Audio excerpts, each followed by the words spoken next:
Hi everyone, my name is Cassandra and today I'll be talking about the role of synchronous imitation in using dance to study interpersonal coordination during observational learning. So to start you off with a bit of background, we'll start with dance.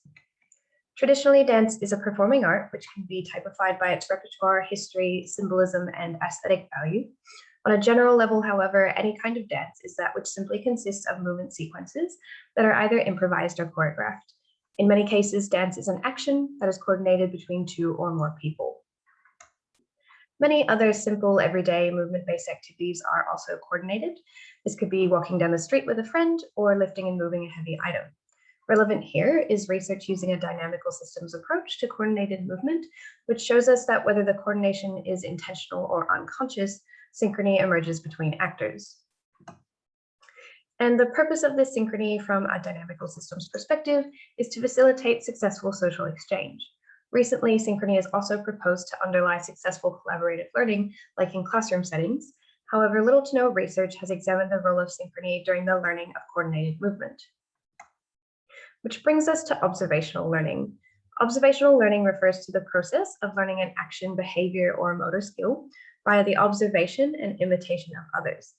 This covers simple tasks like tying your shoelaces or tossing a ball, and complex tasks like juggling and, of course, dance.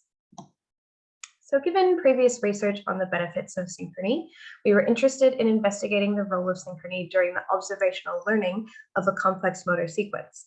We know that observational learning is employed in the training of elite athletes, gymnasts, and dancers, and research on motor skill learning highlights that there are two approaches to observational learning: synchronous imitation and non-synchronous imitation. Synchronous imitation corresponds to concurrent or simultaneous practice, during which the learner performs an action at the same time as a demonstrator or expert trainer, like shown on the left. Non-synchronous imitation corresponds to delayed practice, where a learner will first passively observe and then later actively attempt to reproduce an action or movement sequence. This approach is certainly more ubiquitous in training and in the research, but again, little to no research has examined whether these approaches result in differential performance outcomes.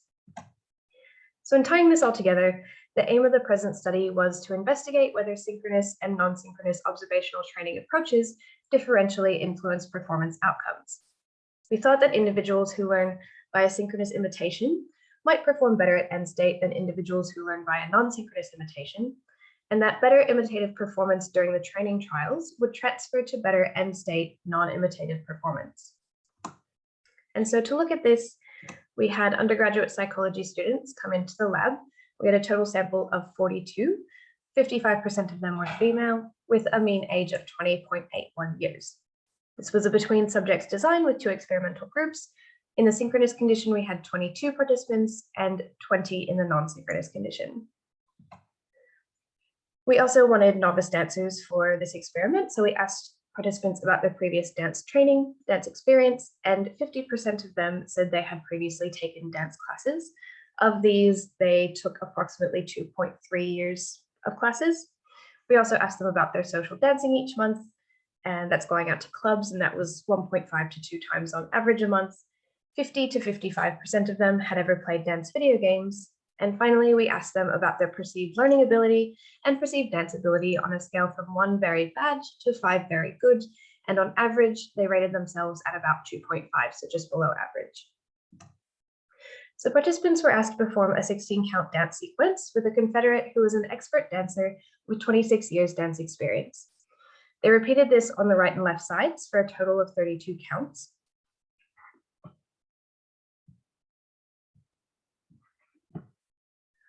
Participants were instructed to match the confederate to the best of their ability across 20 training trials, where they imitated the expert dancer for 10 trials at 70 BPM and 10 trials at 80 BPM. This was followed by one final performance trial, which was used to measure end state performance and learning. In the synchronous condition, participants performed at the same time as the confederate, and in the non-synchronous condition, they watched the confederate first and then performed independently and went back and forth with this process until the last trial. To collect this data, we used the Rococo Smart Suite for motion capture and recorded the motion capture data in the Rococo studio.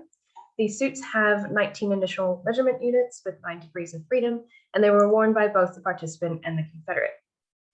We also attached the Vive tracker to measure position in space, and this has 6 degrees of freedom, which measures rotational motion, yaw, pitch, and roll, and linear motion in sagittal, frontal, and transverse planes.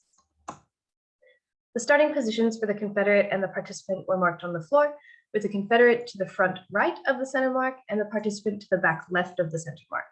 Both dancers faced a body-length dance studio mirror, like the one shown here, so that the participant could view both the confederate in front of them, as well as view themselves and the confederate in the mirror in the same way as in a traditional dance studio.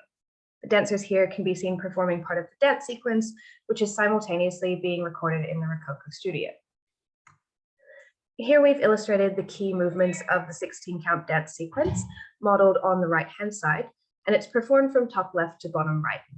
The sequence was designed to be performed by novice dancers and involved coordinating upper and lower limbs in both symmetric and asymmetric forms, and movements traveled forward as well as side to side, but did not involve any rotation or backward movement.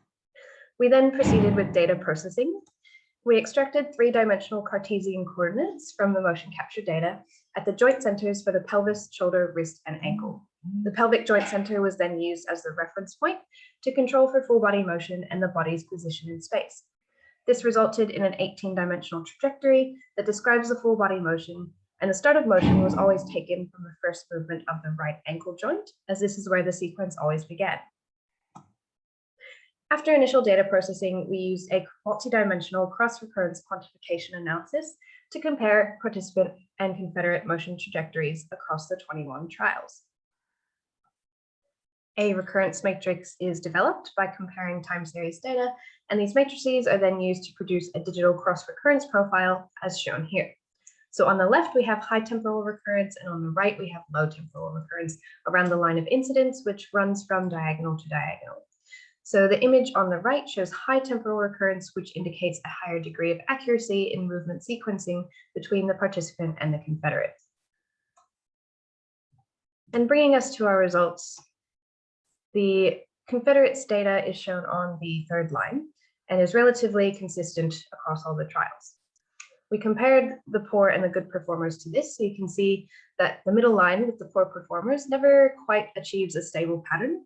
However, good performers on the top line begin to achieve a similar pattern to the confederate in the later trials.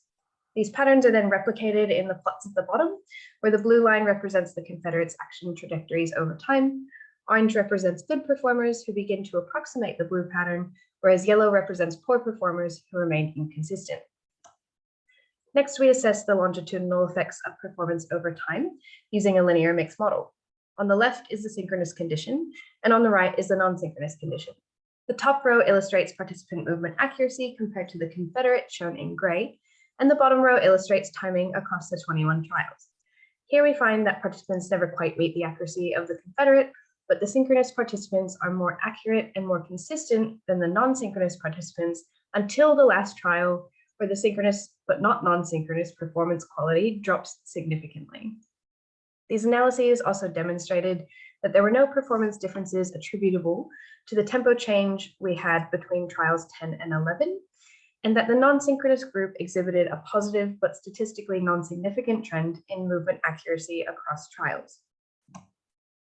We followed this up with an independent samples t-test, which again demonstrated that the synchronous group did indeed exhibit significantly worse performance between trial 20 and 21, whereas the non-synchronous group remained stable. However, both groups exhibited equally poor performance at trial 21. Finally, using regression analyses, we found trends which suggested that those who exhibited more accurate movement reproduction and more accurate timing or synchrony with the confederate on average during the training trials, then exhibited better end-state accuracy for movement reproduction, but not for timing of the sequence. Additionally, the non-synchronous participants appeared to exhibit better movement accuracy than the synchronous participants when controlling for average performance across trials. However, here these predictors approached but did not reach the nominated level of significance at an alpha of 0.05. So what does all this mean?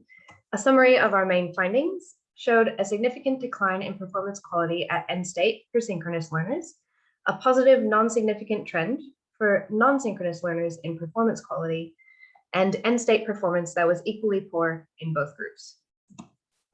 So this shows that neither synchronous nor non-synchronous learners exhibited end-state performance consistent with the idea of learning. Despite consistent and more accurate performance from the synchronous learners during the training trials, their significant decline in performance at end state, when no longer assisted by the confederate, suggests that synchronous participants came to rely on task intrinsic feedback to the detriment of learning. So this task intrinsic feedback refers to internal sensory information received through various sensory motor modalities, whereas augmented feedback is that which is delivered from an external source like a teacher or a coach. While we already know that consistent augmented feedback leads to something called the guidance effect, which is detrimental to learning, our results suggest that consistent intrinsic feedback in the absence of augmented feedback is equally detrimental. This supports the idea that modulated and individually tailored augmented feedback is really what's required to optimize observational learning, at least for complex motor sequences.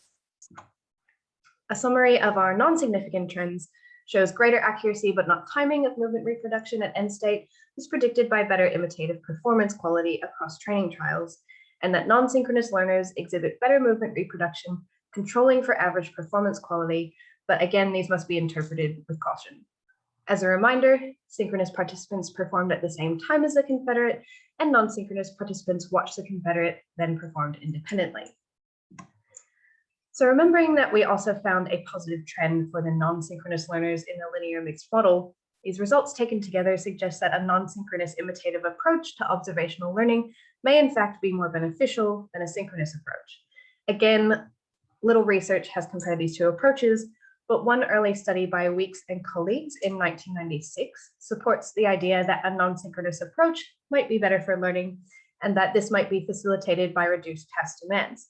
So in the present study, the non-synchronous learners were alleviated of the task of having to synchronize with the confederate, thus allowing more cognitive resources to be dedicated to committing the sequence to memory. However, future research assessing learning over a larger number of trials and across multiple training days is really required here. So in bringing it all back to dynamical systems theory, we already know that successful observational learning requires a change from unstable to stable coordination patterns through an appropriate training context and reliance on memory.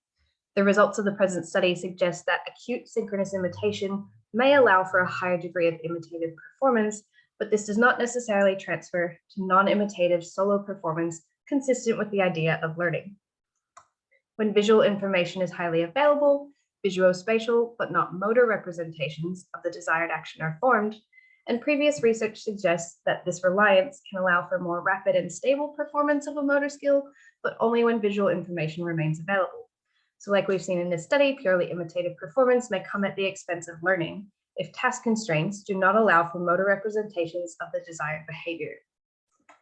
So in conclusion, taken together, results suggest that merely synchronizing with an expert demonstrator does not ensure the lasting motor representations required for learning advanced movement sequences.